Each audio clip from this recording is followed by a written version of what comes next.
tienen acceso al conocimiento en cualquier parte del mundo a cualquier hora. Nosotros que enseñamos, nosotros que lideramos, estamos enseñando y los muchachos están viendo si en realidad nosotros estamos diciendo o si es verdad lo que nosotros estamos comentando. Porque vivimos en un mundo cambiante y es necesario que cada uno de nosotros tengamos en cuenta que este mundo cambiante también hay exigencias para poder comunicar la palabra.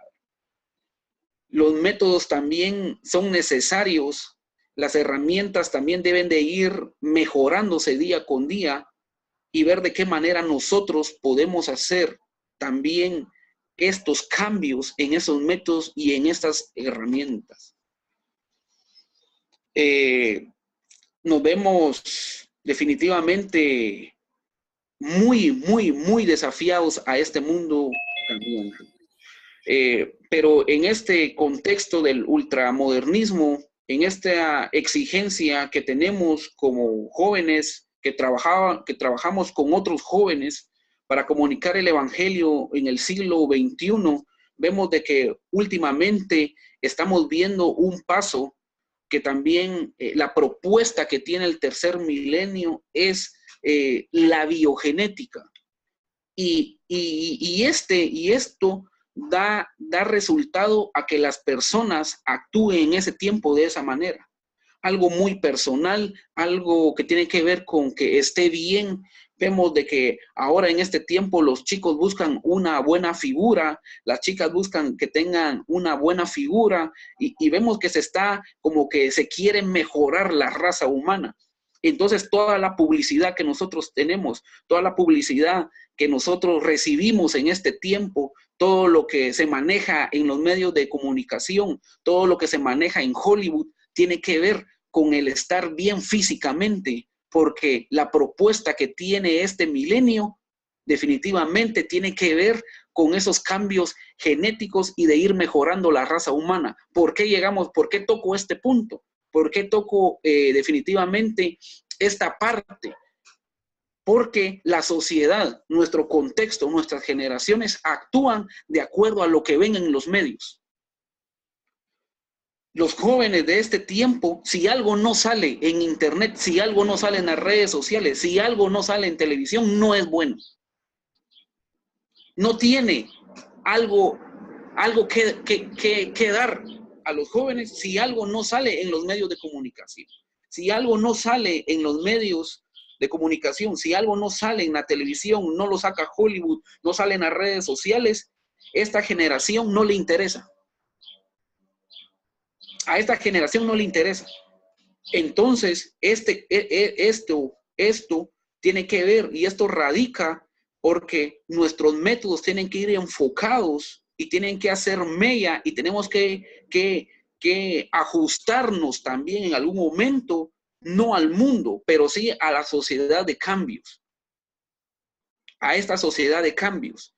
Entonces es necesario que nosotros también hagamos ese ajuste del evangelio a esos cambios. Me gustaría escuchar algunas reacciones de cada uno de ustedes. Me gustaría que Juan Carlos podamos interactuar para que la clase sea dinámica y que veamos en realidad qué es la propuesta que nos tiene el siglo XXI. Claro, sí, y voy a pedirle a los muchachos que también podamos compartir de lo que hemos estado escuchando hasta este momento. ¿Cuáles son sus comentarios? Si tienen alguna pregunta, si tienen algún comentario con respecto a lo que se está hablando. Quiero dar sería bueno que demos unos minutos para que ustedes comenten. Pues yo, de lo que habló el hermano Eleazar, yo pienso que lo más importante, lo que más se podría decir, lo que más se ha visto o no se ha tomado en cuenta es, como usted dice, que se está progresando o ya los jóvenes ya no responden quizás hasta como antes a las tácticas que antes se usaban, sino que ahora se tienen que usar nuevas tácticas conforme se vaya progresando la cultura. Y muchas veces lo que pasa es que eso se va olvidando ya en las iglesias y quieren manejar la situación como antes se manejaba, que porque esto nos ha funcionado por muchos años, así es como se va a hacer ahora. Y pues se me hizo muy interesante el que usted trajo eso al tema porque es importante, como usted dice, conocer a quienes estamos evangelizando y a quienes estamos tratando de alcanzar y saber por dónde entrar. Sí, sí, excelente. Definitivamente, muchas veces dentro de la iglesia pasa algo y tocaste algo también muy, muy, muy, muy bueno, y es de que con cuestiones culturales nosotros a veces no enseñamos Biblia, a veces enseñamos cultura bíblica. Y eso tiende a que no veamos nuestro tiempo, sino que veamos el tiempo de la cultura que no tienen en algún momento, ciertas cosas no tienen nada que ver con nuestra cultura actual. Y eso es lo que pasa también en nuestras iglesias, que nosotros estamos acostumbrados o no acostumbrados, o hemos sido a veces enseñados con una cultura bíblica. No es en realidad bíblica la que enseñamos a veces, o la que se nos enseñan en nuestra congregación, sino que es cultura bíblica. Es una cultura de que no viene a este tiempo. Entonces, es un trabajo profundo que debemos de hacer en nuestro liderazgo, y definitivamente ese es el desafío que tenemos hoy en día. Quisiera también hacer una pregunta. Creo que es bien interesante lo que se está hablando ahorita sobre la cultura bíblica, y espero que estemos tomando todos notas de esto. Lo que mencionaba el maestro Eleazar ahora mismo acerca de cuál es la diferencia. La pregunta sería, ¿cuál es la diferencia entre cultura bíblica y una enseñanza bíblica desde el concepto de evangelismo? ¿Cómo nosotros podemos hacer una diferencia, o cuál sería esa diferencia? ¿Qué es cultura bíblica y qué es un evangelismo puro, sin caer a esos errores de cultura bíblica? Sí, definitivamente en cada pasaje bíblico, en cada uno de los pasajes que nosotros encontramos dentro de la Biblia, hay principios y valores. Pero la sociedad judía era una sociedad definitivamente muy complicada. Incluso para el mismo Jesús resultó complicaciones porque tenían ciertas cuestiones. Y todas las culturas tenemos ciertas cosas marcadas en nuestra vida. Pero cuando nosotros definitivamente lo que debemos de hacer para diferenciar esto, debemos de ir a la verdadera palabra. Necesitamos un estudio profundo definitivamente de la palabra. Y ahí mismo nosotros vamos a descubrir definitivamente la diferencia, qué es lo que en realidad quería enseñar Jesús. Porque cuando nosotros vemos, Jesús como que aparentemente iba en contra de la cultura.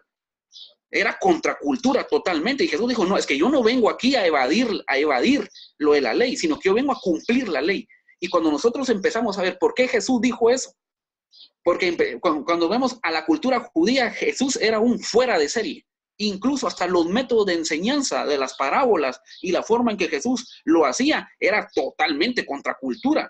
La sinagoga se quedó. Jesús iba y caminaba a la orilla del mar. Jesús subía a un monte. Jesús iba a las casas. Jesús iba por las calles. Jesús se acercaba a un pozo. Jesús llegaba, y nos damos cuenta que solo el método de enseñanza de Jesús definitivamente ya iba en contra de la cultura. La sinagoga donde se debía enseñar, Jesús la rompió y dijo, bueno, no es necesario precisamente que dentro de una sinagoga se enseñe, sino que se puede enseñar fuera de esto.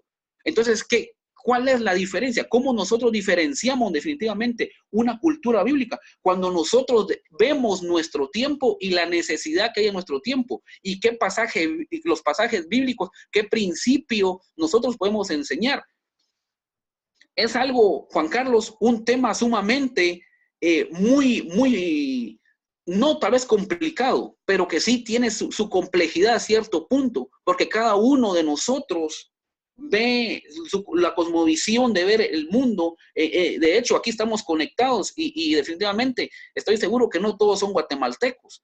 Definitivamente aquí hay de diferentes países, nosotros nos relacionamos con personas que son, y la cosmovisión o la forma de ver la vida definitivamente es totalmente distinto a nuestra cultura. Y nos damos cuenta que entonces, ¿cuál es la diferenciación? ¿Cuál es la diferencia? ¿Cómo podemos diferenciar definitivamente esto? No existe otra forma de ver esa diferencia. No vamos a poderla diferenciar si nosotros mismos no estudiamos la palabra. Cuando no estudiamos la palabra, nunca vamos a ver esa diferencia. Vamos a seguir incluso cantando los mismos coros. Echó a la mar. A nosotros estamos viendo, nosotros celebramos a veces fiestas judías, cuando nosotros mismos a veces no celebramos nuestra propia independencia como un país, sino que nos damos cuenta que celebramos independencia de otros países, porque no conocemos y nuestro medio, no conocemos nuestra cultura, no conocemos en realidad lo que el Señor nos quiso enseñar. Entonces nos damos cuenta que hay ciertas cosas que a veces decimos, bueno, ¿cómo es posible de que pase eso en esa congregación? ¿Cómo es posible de que no podamos nosotros, la iglesia no pueda hacer ese tope?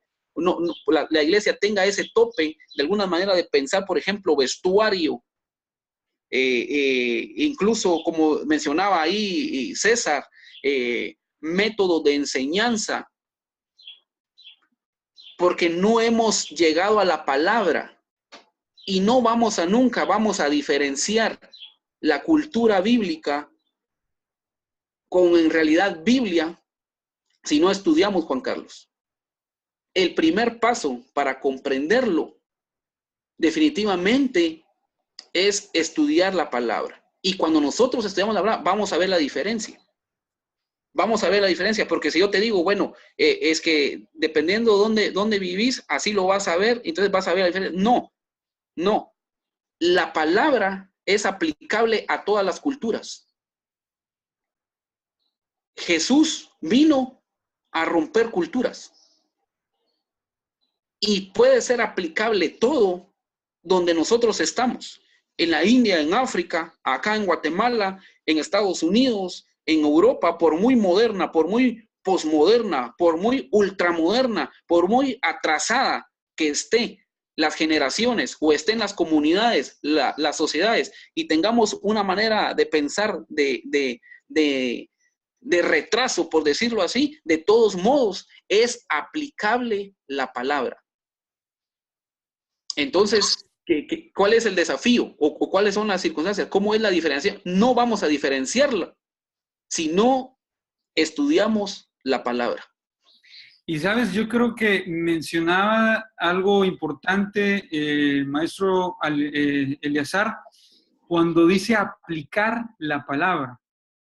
Yo quisiera que mediten por un momento esa frase, aplicar la palabra, porque cuando uno hace evangelismo, lo primero que uno tiene que estar consciente es de que uno ya está de alguna manera influenciado por un contexto. Uno ya está influenciado por un contexto, que ese contexto te influencia a pensar o a querer hacer las cosas de una manera. Pero el estar consciente de eso, el estar consciente de que tú ya eres influenciado por un contexto, es algo importante. ¿Por qué? Porque eso te ayuda a entender de que es muy probable que lo que estés queriendo hacer en el contexto de evangelismo sirva para ti, para tu contexto. Pero lo que tú tienes que hacer, la pregunta crítica que tú te tienes que hacer es, ¿lo que quiero hacer sirve para el contexto al que quiero yo impactar? ¿Es aplicable a lo que yo quiero hacer? Porque miren, muchachos, yo, por ejemplo, en la iglesia donde yo estoy pastoreando ahora, a mí no me gustan algunos cantos, ¿verdad? Que no van conmigo.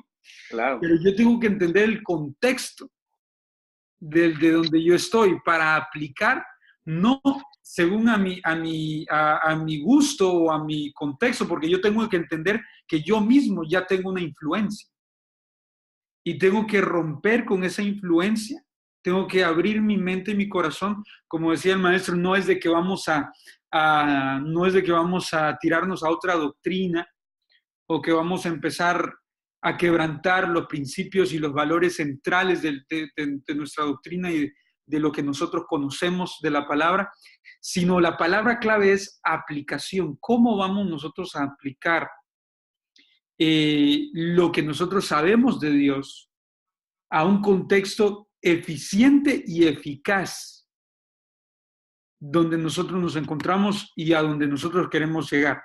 Imagínense ustedes, si nosotros llegamos, ¿verdad? Y eso yo creo que ustedes lo han escuchado por mucho tiempo, si nosotros llegamos con nuestros cantos litúrgicos dentro de la iglesia, que decimos, no sé, hablamos de Leviatán y hablamos del cielo y las calles de oro y el mar de cristal y todo